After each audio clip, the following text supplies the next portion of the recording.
Hello மக்களே, ஜானகி மாயால ரகுராமும் நம்ம கதிரை மருமகனா ஏத்துப்பாங்கன்னு சொல்லி பார்த்தா அது எல்லாமே தலைகீழா மாறிட்டே இருக்கேனே சொல்லலாம். நம்ம தனா கிட்ட ரகுராமோ நீ இந்த கதிரை விட்டு பிரிஞ்சு வரணும்னு சொல்லும்போது ஒரு கட்டத்துல நம்ம தனா கதிருக்காக செம அதிரடி ஒரு செயல் பண்றாங்க. அதை பார்த்துட்டு இருந்த நம்ம ரகுராமே தனாவையும் கதிரையும் வீட்டுக்குள்ள அழைச்சிட்டு வராங்க. அதே சமயத்துல இன்னொரு பக்கம் புவனாவை சரியாட்டு அடியில வெளுத்து எடுக்கிறாங்கன்னே சொல்லலாம். வீடியோக்குள்ள போறதுக்கு முன்னாடி நம்ம சேனலுக்கு சப்ஸ்கிரைப் பண்ணுங்க, அப்படியே பக்கத்துல இருக்க பெல் ஐக்கனை கிளிக் பண்ணுங்க. அப்ப நான் போடுற வீடியோல உங்களுக்கு நோட்டிபிகேஷன் வரும். நம்ம தனாவும் அப்படியே மாய கிட்ட நல்ல வேளை கடைசி நேரத்துல கதிர சிவரஞ்சனி ஒருத்தவங்க வந்து காப்பாத்திட்டாங்க. கதிரோட அம்மா இருக்க வரைக்கும் யாரும் எதுவுமே செய்ய முடியாது அப்படி சொல்லும்போது நம்ம மாயாவும் என்ன சொல்றதுன்னா திடீர்னு கதிரோட அம்மான்னு சொல்ற அப்படி கேட்கும்போது நம்ம தனாவும் ஆமா சிவரஞ்சனி என்னோட அத்தைனா கதிரோட அம்மாவா தானே இருக்கும் அப்படிங்கிற மாதிரி சமாளிச்சு விடுறாங்க. ஏற்கனவே ரகுராம் கிட்ட ஊழல பெரியவங்க எல்லாருமே எல்லா விஷயத்தையும் சொல்லும்போது தனாவோட உயிருக்கே ஆபத்தா இருக்கும் போல இருக்கு. எப்படியாவது நீங்க தனாவை காப்பாத்திடுங்க ஐயா அப்படின்னு சொன்ன விஷயம்தான் நம்ம ரகுராமோட மனசுல ஓடிட்டே இருக்கு. இப்ப என்ன செய்யறது, தனாவுக்கு இப்படி ஒரு ஆபத்து வரும் நான் கொஞ்சம் கூட எதிர்பார்க்கல. புவனால மறுபடியும் ஏதாவது பிரச்சனை வரப்போகுது, இல்லைன்னா அந்த கதிரோட இருக்க வரைக்கும் தனாவுக்கு ஏதாவது ஆபத்து வரதானே செய்யும் அப்படிங்கிற மாதிரி நம்ம ரகுராம் ஒரு குழப்பத்தோட இருக்கும்போது எது எப்படியோ தனா கிட்ட இப்ப நேரடியா போய் பேசிட வேண்டியதா சொல்லிட்டு ரகுராமும் நம்ம தனாவை பாக்குறதுக்கு வராங்க. அந்த இடத்துல நம்ம தனா கிட்ட வந்து ரகுராமோ என்னாச்சு உனக்கு உடம்பெல்லாம் சரியாயிட்டா, எந்த பிரச்சனையும் இல்லையே, எனக்கு வந்து ஒரு செய்தி வந்தது அதெல்லாம் உண்மையா அப்படி கேட்கும்போது நம்ம தனாவும் எனக்கு இப்ப எந்த பிரச்சனையும் இல்லப்பா, இப்ப நான் நல்லா தான் இருக்கேன், ஆனா கதிருக்கு தான் இந்த மாதிரி ஆயிட்டு அப்படி சொல்லும்போது நம்ம ரகுராமோ என்னைக்கு கதிரை வந்து நீ கல்யாணம் பண்ணிட்டு போனியோ அன்னையில இருந்தே உன்னோட திருமண வாழ்க்கையும் சரி உன்னோட வாழ்க்கையும் நல்லா இருந்த மாதிரி இல்லை. இது நானே பார்த்து ஏதாவது ஒரு மேரேஜ் பண்ணி வச்சிருந்தேன்னா உன்னோட வாழ்க்கை எவ்வளோ நல்லபடியா இருந்திருக்கும் தானா, எதுக்காக இப்படிலாம் ஒரு முடிவெடுத்த, இப்ப பாரு உன்னோட உயிருக்கே ஆபத்து வர மாதிரி ஒரு செயல்கள் எல்லாம் நடந்துட்டே இருக்கு. அவன் கண்ணு முன்னாடியே உனக்கு வந்து ஆபத்து வந்த பிறகும் அவனால வந்து சரியாட்டு அதை தடுத்து நிறுத்த முடியல பாரு, அவனுக்கும் ஆபத்து தானே வருது. ஒழுங்கு மரியாதையா இப்ப வந்து இந்த அப்பா சொல்றத கொஞ்சம் கவனி அப்படின்னு கேட்கும்போது நம்ம தனாவும் என்னப்பா சொல்றீங்க, எதை பத்தி பேசுறீங்க அப்படி கேட்கும்போது ரகுராமோ வேற எதை பத்தி பேசுவேன், இப்பவே வீட்டுக்கு வா அப்படி சொன்ன உடனே நம்ம தனாவும் கதிரும் சரி அப்பா நம்மளை ஏத்துக்கிட்டாங்க போல அப்படின்னு சொல்லிட்டு ஒரு சந்தோஷத்துல இருக்கும்போது சரிப்பா நாங்க வந்து வரலாம் அப்படின்னு யோசிக்கும் போது நம்ம ரகுராமோ நீ இது மட்டும்தான் வரணும், வீட்டுக்கு வந்தா என்னோட பொண்ணு தனவா மட்டும்தான் என்னோட வீட்டுக்கு வரணும், பொண்ணுன்னா எப்பவுமே என்னோட மகளா ஏத்துப்பேன், ஆனா இந்த கதிரை ஒருபோதுமே மருமனா ஏத்துக்கவே மாட்டேன், அவன் செய்த துரோகத்தை என்னால மறக்கவே முடியாது அப்படின்னு சொல்லிட்டு நம்ம தனா கிட்ட சொல்ல ஆரம்பிக்கிறாங்க.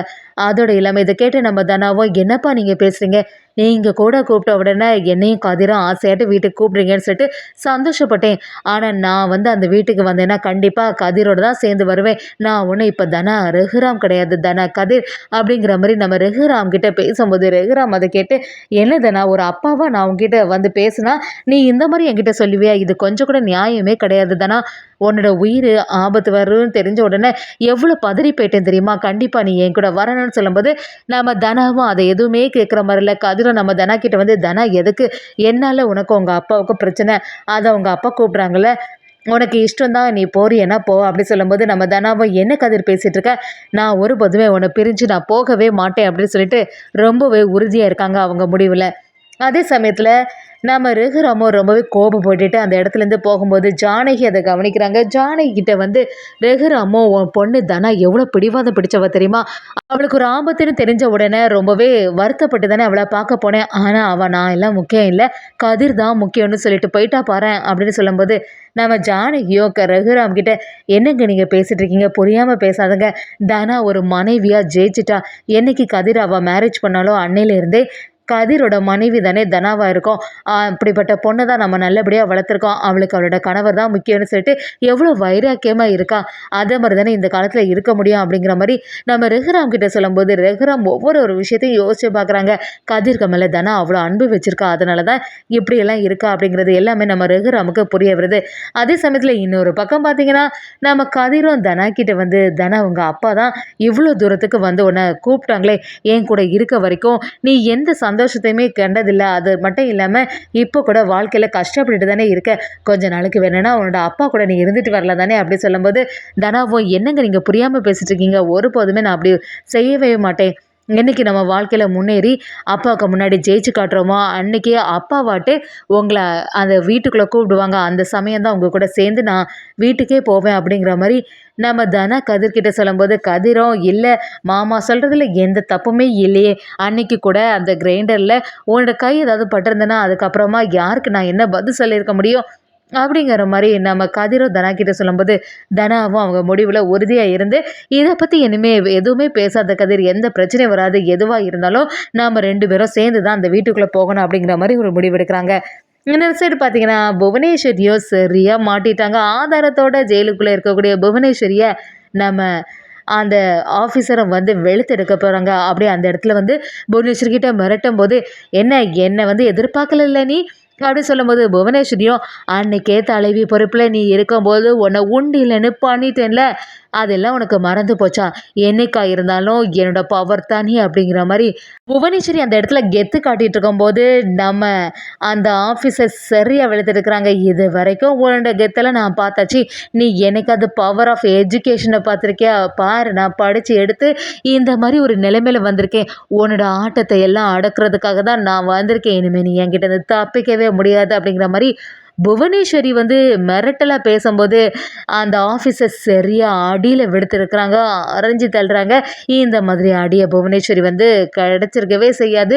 எப்பவுமே வழக்கம் போல புவனேஸ்வரி வெளியில வந்துடுவான்னு பார்த்தா, இந்த வாட்டி ஜெயிலுக்குள்ள சரியா மாட்டிட்டாங்கன்னு சொல்லலாம். பாசுபதி இந்த விஷயத்த தெரிஞ்சு எப்படியாவது புவனேஸ்வரிய வெளியில கொண்டு வரணும்னு சொல்லிட்டு ஜாமீனுக்காக அந்த இடத்துக்கு போகும்போது, அந்த ஆஃபீஸர் எல்லாம் இந்த வாட்டி விடுற மாதிரி இல்ல.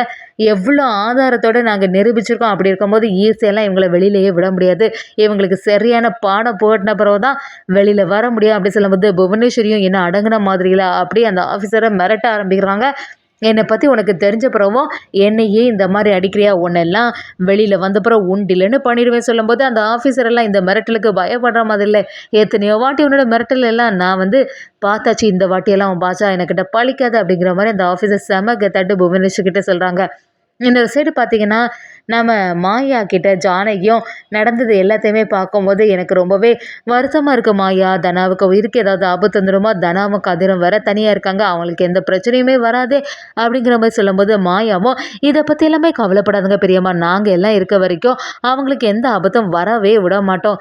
புவனேஸ்வரி தான் உள்ள இருக்காள, அதனால எந்த பிரச்சனையும் வராது அப்படின்னு சொல்லும்போது, நம்ம ஜானகியும் மாயாகிட்ட வந்து ரகுராம் தனாவ கூப்பிட்ட விஷயம் எல்லாத்தையுமே சொல்ல ஆரம்பிக்கிறாங்க. நம்ம மாயாவும் என்னைக்கு தான் பெரியப்பா தனாவ மன்னிச்சு ஏத்துக்க போறாங்கன்னு தெரியல. தனாவும் கதிரும் அவங்க வாழ்க்கையில நல்லபடியா இருக்கணும்னு சொல்லிட்டு ஆசைப்படுறாங்க. என்னைக்காவது ஒரு நாள் பெரியப்பா 2 பேரையும் சேர்த்து இந்த வீட்டுக்குள்ள அழைச்சிட்டு வருவாங்களே அப்படிங்கிற மாரி ஒரு எண்ணத்தையும் ஒரு பிளானையும் போடணும் அப்படிங்கிற மாரி நம்ம மாயா சொல்ல ஆரம்பிக்கிறாங்க. அதே சமயத்துல நம்ம சீனு கிட்ட மாயாவும் தனா கதிர இந்த வீட்டுக்குள்ள அழைச்சிட்டு வரணும். நம்ம கதிர் தான் ஜீவா அப்படிங்கிற ஒரு விஷயம் பெரியப்பாவுக்கு தெரிஞ்சுனா, கண்டிப்பா அவனை ஏத்துப்பாங்க தானே அப்படிங்கிற மாரி நம்ம மாயாவும் சீனுவும் சேர்ந்து ஒரு மாஸ்டர் பிளான் போட போறாங்கன்னு சொல்லலாம். ஒரு கட்டத்துல நம்ம ரகுராமுக்கு எதிரா சரியான பதிலடிய நம்ம கதிர், மாயா எல்லாரும் சேர்ந்து கொடுக்க போறாங்கன்னே சொல்லலாம்.